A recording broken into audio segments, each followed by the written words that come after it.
अच्छा, अब अगर एक चीज जो है ना, मैंने नोट किया है कि इंडिया को लोग हाइप अप कर रहे हैं जी, क्लियर फेवरेट है, क्लियर फेवरेट है, ये है वो है, सब कुछ है, सारी बातें हम्म। ठीक है। लेकिन तुम देखो, बहुत ज्यादा ना उसमें इल्यूजन क्रिएट हो चुकी हुई है। पहली बात तो ये कि इंडिया को किस बात पे आप फेवरेट कर रहे हो, इस बात पे कि वो वर्ल्ड चैंपियन है। ठीक है। तो आप जब वर्ल्ड चैंपियन थे तो भाई उसमें रोहित शर्मा की कैप्टनसी थी जो आज नहीं है आपके पास। उसमें विराट कोहली की क्या उसका नाम है, टीम के अंदर जो स्टैचर था, जो वो दूसरी टीम पे एक प्रेशर क्रिएट करता था, जो उसकी प्रेजेंस थी, उसका जो इफेक्ट था। मैं उसकी परफॉर्मेंस की बात ही नहीं कर रहा हूँ, उसकी परफॉर्मेंस कोई खास नहीं थी, उल्टा वो स्लो खेलता था। But what I am saying is कि वो दो सीनियर्स नहीं है आपके पास, ठीक है। और जडेजा भी नहीं है ना। और उसके बाद अब आप ये देखो कि ऐसे कॉम्बिनेशन के अंदर जहां के ऊपर आपके पास आपके सीनियर्स मिसिंग हैं और आप उनकी रेपुटेशन के ऊपर वर्ल्ड कप जीते हुए हो। ठीक है। और अब आपको उसी चीज में परसीव किया जा रहा है कि नहीं भाई, हम आज भी वैसे ही थ्रेटनिंग है जैसे आज से हम 6 महीने पहले थे। भाई ये जो लॉट है, no doubt they are very talented, इसमें कोई शक ही नहीं है कि जो इंडियन बैट्समैन है नई लॉट के, अभिषेक शर्मा और संजू सैमसन और तिलक वर्मा और ये सब बहुत अटैकिंग है, बहुत जबरदस्त है। बट आई थिंक कि एक तो इंडिया जो है ना, उस they still need to prove that point. वही बात है जो सेम पाकिस्तानी लड़कों के लिए बात है। They are not there yet, उनको भी अपना पॉइंट प्रूव करना है और इन लड़कों को भी अपना पॉइंट प्रूव करना है। शुभमन गिल ने इंग्लैंड में ठीक है फ्लैट पिचेस पे सेंचुरीज मारी हैं, but that doesn't mean he is a renowned T20 batsman या वो अगला T20 का कैप्टन बनने वाला है। आई फॉर वन थिंक कि शुभमन गिल की तो सिलेक्शन भी फोर्स्ड है।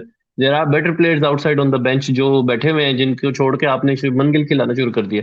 तो I think India has its own problems, ठीक है, वो इल्यूजन में है और वो नजर नहीं आ रहे, और आप उनके बारे में बात नहीं करना चाहते हो कि आपके सारे लड़के नए हैं और आपने फोर्सफुली शुभमन गिल को खिलाना शुरू कर दिया है।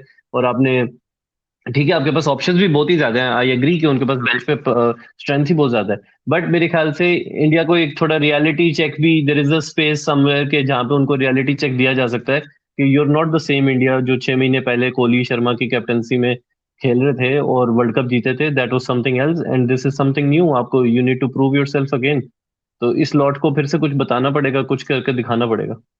लेकिन स्ट्रेट अवे मैच पे आते हैं। पहले तो मुझे ये बताओ, पाकिस्तान की जो कल परफॉर्मेंस आई है ओमान के अगेंस्ट, और Mohammad Haris is back at his national batting order, हम यही कह सकते हैं, और उसमें परफॉर्मेंस भी आई है। तो उस परफॉर्मेंस पे सबसे पहले मुझे ये बताओ कि ये कितना कॉन्फिडेंस देगी पाकिस्तान टीम को इंडिया खिलाफ मैच खेलते हुए। ऑल दो इंडिया और ओमान का तो कोई कंपैरिजन नहीं है, बट स्टिल पाकिस्तान के उन बैटर से रन आए जिस जो रन यूजुअली नहीं कर रहे रिसेंट मैचेस में। यार सबसे पहले ना मेरे ख्याल से तो सलमान आगा को अप्रिशिएट करना पड़ेगा, ठीक है।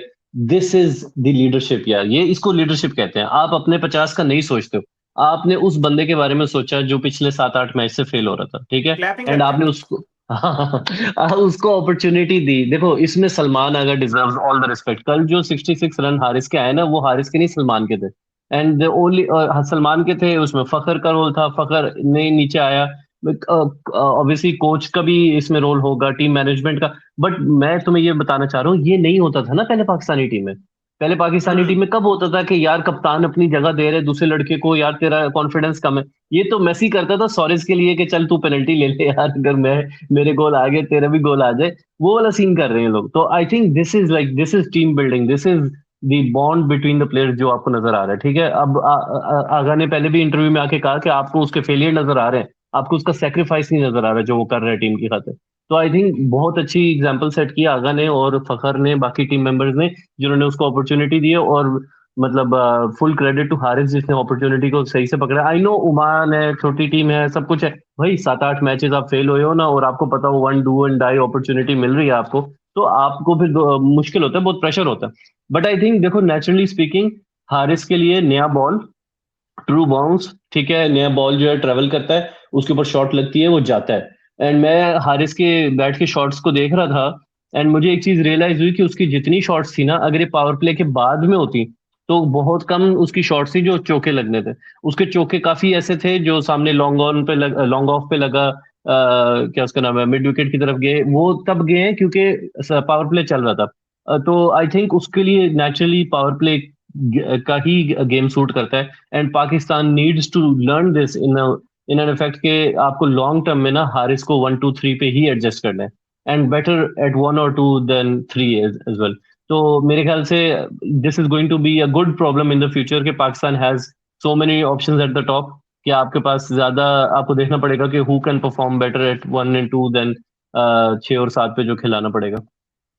लेकिन अब तो मैं याद दिलाना चाहूंगा तुम्हें, लास्ट वीडियो में मैंने क्या बोला था। मैंने सिंपली, हमने जो फरहान और हारिस पे बात की थी, उस पे मैंने तुम्हें यही बोला था यार, मेरे ख्याल से अब तुमने बोला था ना कि यार जो हमारे पास है उन्हीं को खिलाना है, तो उनमें से हारिस को मुझे यही समझ आता था बेस्ट यूटिलाइजेशन यही हो सकती है कि वो नंबर 3 के ऊपर आप उसको यूज करें जब आपका एक अर्ली ओपनर आउट होता है। अभी भी मैं यही समझता हूं, अगर आपकी पहली विकेट 7वें ओवर में जाके गिर रही है, कोई साइम या फरहान में से कोई आउट हो रहा है 7वें 8वें ओवर में, फिर उधर हारिस को भेजना नहीं बनता, वहां पे आगा, हसन और फखर में से कोई भी आ जाए, लेकिन उसमें आपको काम नहीं आएगा हारिस। फिर आपको हारिस सिर्फ एंड में हिटिंग के तौर पर ही, हिटर के तौर पर आप उसको यूज कर सकते हैं। लेकिन again hats off to Salman Ali Agha, he took the bold call. लेकिन उसके बाद यार असल चीज है पाकिस्तान वर्सेस इंडिया। इंडिया का तुमने पहली गेम इंडिया की देखी है, यूएई को उन्होंने बहुत मारा है, और यूएई के अगेंस्ट यार उन्होंने बिल्कुल क्या तहस नहस कर दी उनकी, बॉलिंग भी बैटिंग भी।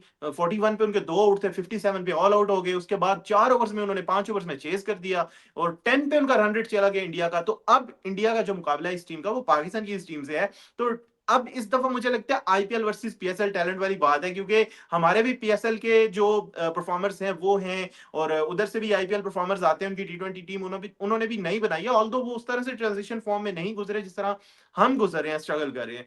तो इसमें मुझे लगता है यार, मैंने तो प्रिडिक्शन भी की हुई है कि पाकिस्तान ये गेम जीत रहे हैं। Definitely Indian team is better on paper, Pakistan से वो बेहतर टीम है, लेकिन ये वाली जो पाकिस्तान टीम है ना, ये बिलाल ऑन द डे जो है ना, वो किसी को भी उड़ा सकती है, और ये कल इंडिया को उड़ा देगी, मैं तुम्हें बता रहा हूँ।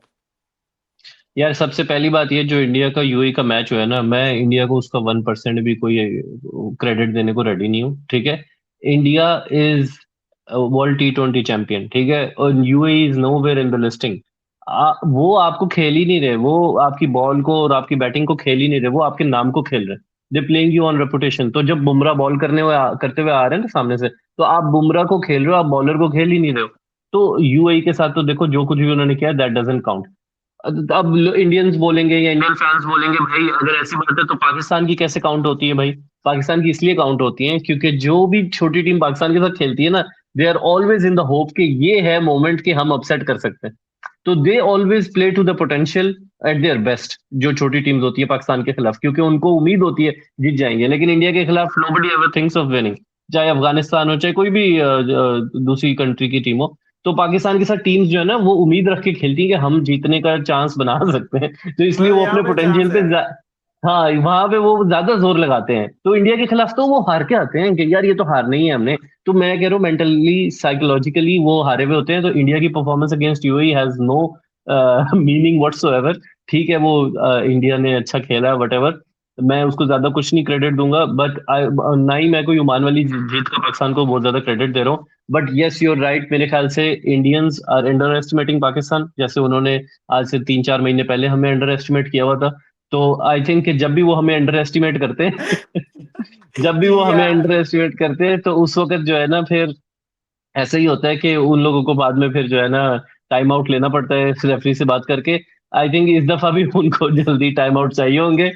होपिंग होपिंग कि पाकिस्तान जो है ना, इंशाल्लाह विल हैव अ सरप्राइज, जैसे कि हमेशा हम लोगों के पास एक आधा सरप्राइज होता है। I am very hopeful. देखो हमारे पास कुछ है नहीं हारने के लिए, we are already down to the ground. तो अब यहाँ से हम क्या ही कर सकते हैं? यहाँ से हम उठ के भाग ही सकते हैं।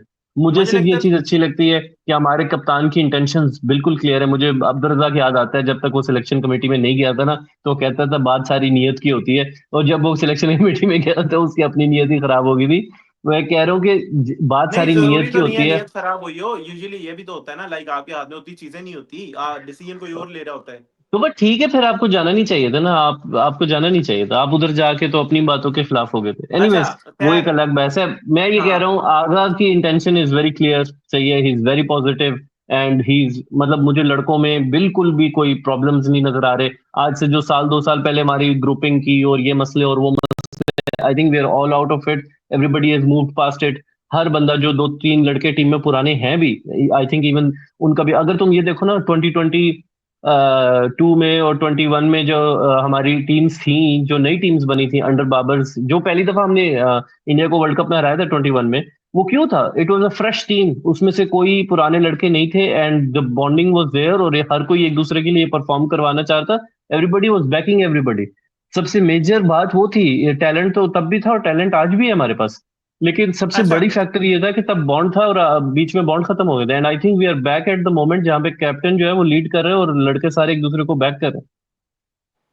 ठीक है, coming back to Pakistan and India के, ये पाकिस्तान और इंडिया का मुकाबला होने जा रहा है। मैं और बिलाल तो बहुत ज्यादा एक्साइटेड है एंड हम बहुत ज्यादा होपफुल हैं कि ये वाली पाकिस्तान टीम जो है ना, हम काफी टाइम से ये चाह रहे थे कि ऐसी पाकिस्तान टीम बने जैसी कि बनी है, और वो वैसी परफॉर्मेंसेस भी दे रही है एंड लिटरली जैसे डिसीजंस हम सोचते हैं, जो चीजें हम कहते हैं यूजुअली फैंस के तौर पर, तो वो ही माइक हसन और सलमान अली आगा वो काम कर भी रहे हैं। और जैसे अभी हमने कहा है कि हारिस के बारे में, बट अगेन हम इंडिया को फेस करने जा रहे हैं, तो हमें ये भी देखना अपोजिशन कैसी है और हम उसके खिलाफ क्या करेंगे। तो थोड़ी सी 11 पे बात करेंगे बिलाल। कल दो स्पिनर्स खिलाए पाकिस्तान ने, सुफियान एंड अबरार दोनों खेले, तीसरा नवाज भी था, उसके अलावा यार साइम ने बहुत जबरदस्त बॉलिंग की। तो मुझे लगता है कि पाकिस्तान ने ये एक ट्राई की है अगेंस्ट ओमान, जो कि पाकिस्तान इंडिया के खिलाफ नहीं करेगा। पाकिस्तान 3 पेसर्स के साथ ही जाएगा, बट उसमें यह है कि पाकिस्तान ने मे भी ये भी सोचा हो यार हारिस रऊफ को फजूल में इधर खिलाने की क्या जरूरत है, हम एक कोई बॉलर इंजर्ड ही ना करवा लें, तो उसके लिए जरूरी है कि हम इंडिया के लिए सेव कर लें। मुझे ये लगता है ये सारे फैक्टर्स हो सकते हैं, but definitely Pakistan will go with 3 fast bowlers. But let's see कल पाकिस्तान क्या करता है। और उसमें 11 में मुझे लगता है सारी पाकिस्तान की 11 सॉर्टेड है, स्पेशली ये नंबर 3 वाला मसला भी समो हल हुआ है कि हारिस को कहां पे खिलाना चाहिए। और एक तो बात कंफर्म है कि अब 8 पे फहीम अशरफ ही खेल रहे हैं, वसीम जूनियर वाला कोई चांस नहीं है। और शहनशाह अफरीदी पाकिस्तान के होंगे लीडिंग फास्ट बॉलर, उसके साथ होंगे फहीम अशरफ, और मुझे लगता है कि हारिस रऊफ होंगे एंड सुफियान एंड अबरार में से अबरार खेलेंगे। मुझे लगता है गो टू स्पिनर पाकिस्तान के वही हैं, और ऊपर वाले 7 नंबर आपको ऑलरेडी सॉर्टेड नजर आ रहे हैं। ये होगी पाकिस्तान की 11। बिलाल तुम्हारा क्या ओपिनियन है, क्या पाकिस्तान को इसमें कोई चेंज करना चाहिए जो मैंने बोला है, या तुम समझते हो जो कल खिलाया स्पिन हैवी जाना चाहिए और हारिस रऊफ के बगैर 2 बॉलर्स के साथ खेलना चाहिए?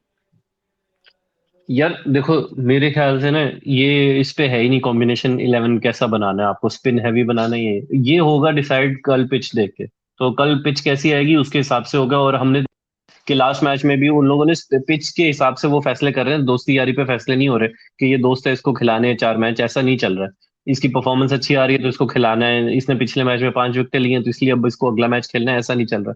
आई थिंक हारिस और सुफियान मुकीम के बीच में सिलेक्शन होगी based on the pitch conditions. हमने देखे इंडिया भी स्पिन हैवी आया था, इंडिया भी सिर्फ बुमराह और क्या नाम है पांड्या के साथ आए थे वो लोग पहले मैच में। वो भी दुबई में था, ये भी दुबई में था। मुझे जहां तक लग रहा है पिछले 2 मैचेस देख के कि भाई बहुत स्पिन हैवी विकेट्स बनी हुई है। और आप देख रहे हो जो जो छोटी टीम होती है ना, आई अंडरस्टैंड उनकी शॉट सिलेक्शन बड़ी गलत होती है, तो वो इसलिए भी 60-70 पे आउट हो जाते हैं, जैसे ओमान भी हुआ है, यूएई भी हुई है। बट कहीं ना कहीं पिच का भी कसूर होता है यार, उधर इंग्लैंड 300 बना रहा है, तो तुम्हें क्या लगता है वो स्पिनिंग या सीमिंग विकेट्स पे 300 बनता है? नहीं बनता ना। तो कहीं ना कहीं तो क्या उसका नाम है, पिच में भी प्रॉब्लम है कि पिच बहुत स्लो है और बॉल फंस रहा है उसके अंदर और टर्न भी हो रहा है, लो रह रहा है बॉल। तो आई थिंक उसकी वजह से ही आपने देखा कि अभी तक दोनों मैचेस के अंदर स्पिन हैवी सिलेक्शन हुई है। एंड हो सकता है कि अगर कल की पिच की भी कोई बेहतर कंडीशन नहीं होगी तो हमें शायद दोनों तरफ से स्पिनर्स ही खेलते हुए नजर आएंगे। अच्छा, it's time for quick predictions. इस मैच के बारे में प्रिडिक्शंस हम करेंगे। सबसे पहले बिलाल से पूछना है। बिलाल, तुम्हें प्रिडिक्ट करना है कल का मैच जीतेगा कौन, पहली बात ये। उसके अलावा ज्यादा रन्स, हाईएस्ट स्कोरर दोनों टीम्स में से कौन हो सकता है, और तीसरे नंबर पर विकेट्स ज्यादा कौन लेगा। ये प्रिडिक्शंस तुमने 3 करनी है। टारगेट कल बात करेंगे टारगेट पे, बट जीतेगा कौन, रन्स कौन ज्यादा करेगा और विकेट्स कौन ज्यादा लेगा, और दोनों टीमों में से फॉर एग्जाम्पल इंडिया में से हमारे लिए, पाकिस्तान के लिए डेंजरस कौन साबित हो सकता है, एंड पाकिस्तान में से इंडिया के लिए डेंजरस कल के मैच में कौन साबित हो सकता है। Go with your predictions. यार देखो, मुझे लगता है जीतने की जहां तक बात है ना, I I strongly have a feeling कि Pakistan will win it this time. और ओके। उसकी वजह ये है कि पाकिस्तान को बहुत अंडर एस्टिमेट किया जा रहा है और हमारे सारे लड़के नए हैं, they are booming with talent, सही है, और they have a point to prove, उनको अपनी जगह बनानी है, उनको हीरो बनना है। They have so much to gain, ठीक है। पहली बात तो ये है। दूसरी बात ये है कि जो तुम कह रहे थे कि सबसे ज्यादा रन कौन करेगा, I think Sahibzada Farhan would be the top, Pakistan की तरफ से कल अच्छा स्कोर करेगा। उसकी वजह ये है, एक तो साहिबजादा ने को इंडिया ने खेला हुआ नहीं है, ठीक है, तो वेरी न्यू फॉर देम। दूसरी बात यह है कि साहिबजादा मुझे ऐसा फील होता है कि he performs well under pressure. मैंने देखा है कि जब उसके पास डू एंड डाई वाली सिचुएशन होती है ना, यार आज परफॉर्म कर ले नहीं तो कल बाहर बैठना पड़ जाएगा, उस दिन वो कर देता है। And I hmm. Think Sahibzada has the grit कि वो जो है ना, मतलब वो टफ कंडीशंस में अच्छी इनिंग्स, लंबी इनिंग्स खेलने की कैपेसिटी रखता है। तो मुझे लगता है कि Sahibzada would be the guy from Pakistan side. Wickets की अगर बात की जाए तो आई थिंक विकेट्स थोड़े गेस करना इसके ऊपर मुश्किल होगा, बट आई एम श्योर कि कुलदीप ने पाकिस्तान को बहुत वक्त डाला है। Kuldeep is a problem. तो कुलदीप शायद इंडिया की तरफ से आई थिंक विकेट ज्यादा ले जाए, क्योंकि कुलदीप इज मतलब सीधी बात है यार, पाकिस्तानी नहीं खेल पा रहे कुलदीप को अभी तक। उसकी बॉल लो रहती है, टर्न करती है, अंदर आती है, शार्प होती है। वो हमारे लिए प्रॉब्लम बनता है। Otherwise I think I have a strong feeling के द मैच इज आवर्स। बाकी ऊपर नीचे होती नहीं ये चीजें। मुझे ये लगता है, मेरी प्रिडिक्शंस ये है कल के मैच के बारे में, एक तो सेम है कि पाकिस्तान जीतेगा, ये मैं समझता हूँ। और मुझे ये लगता है पाकिस्तान लाजमी इंडिया को ठीक ठाक फेंटा लगाएगा। और अगर कल ना लगा पाया तो अगले मैच में तो मस्ट लगाएगा, लेकिन इस एशिया कप में एक मैच हम उनको बहुत जबरदस्त तरीके से धोएंगे। और पाकिस्तान का जो कल वाला मैच है उसमें मुझे यही लगता है इंडिया वर्सेस पाकिस्तान में से पाकिस्तान जीतेगा। एंड अगली प्रिडिक्शन फॉर रन्स, मुझे लगता है कि कह सकते हैं कोई भी जाहिर है ऑन द डे मार सकता है। फरहान तुमने कह दिया तो इसलिए मैं जा रहा हूँ साइम के साथ, के साइम का भी काफी उधार बाकी है, तो साइम कल ज्यादा रन्स करेगा। एंड विकेट्स, विकेट्स यार स्पिनर ही लेगा कोई ना कोई। मैं पहले था कि कुछ ना कुछ फास्ट बॉलर्स कर लेंगे दुबई में, बट कुछ नहीं होना। और स्पिनर्स में से अगर दूसरी तरफ एक प्रिडिक्शन मैं चाहूँ कि मेरी ठीक हो, तो अगर इंडिया की तरफ से काम अच्छा हो गया तो Kuldeep Yadav of course. Okay, ये हमारी प्रेडिक्शंस और हमारा प्रीव्यू था इंडिया वर्सेस पाकिस्तान गेम के लिए। आपके ख्याल से कौन जीतेगा, और पाकिस्तान में से कौन इंडिया के लिए डेंजरस कल के लिए साबित हो सकता है, और इंडियन टीम में ऐसा कौन सा प्लेयर है जो पाकिस्तान के खिलाफ ज्यादा अच्छा परफॉर्म कर सकता है? Know your feedback in the comment section below.